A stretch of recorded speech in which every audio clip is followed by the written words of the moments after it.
YouTuber Manish Kashyap की गिरफ्तारी के खिलाफ आज 23 मार्च को बिहार बंद कराया गया। इसको लेकर कई जगहों पर मनीष कश्यप के समर्थक सड़कों पर उतरे।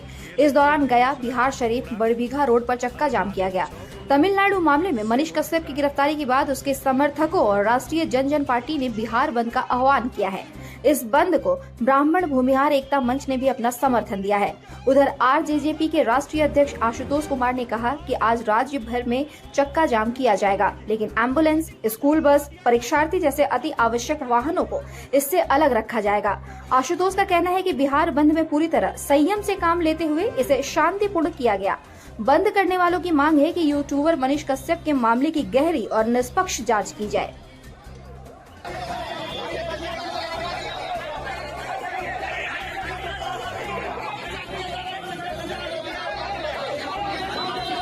प्रशासन का कहना है कि नीर हटाइए, लगी हम लोगों का मांग है कि मनीष कश्यप जी को रिहा किया जाए। नहीं तो 3 तारीख को जाम करेंगे। सब राजनीतिक संयंत्र हो रहा है। ये जो है हमारे बिहार सरकार के कुछ माननीय नेता लोगों के द्वारा जो है इनको जान के फंसाया जा रहा है, ताकि बिहार में जो घटिया से घटिया काम हो रहा है उसको मुख्य रूप से दिखाते हैं और उसको जमीनी स्तर से दिखाने का कोशिश करते हैं। इसलिए उनके ऊपर जांच बैठाकर उनको फंसाने का कोशिश किया।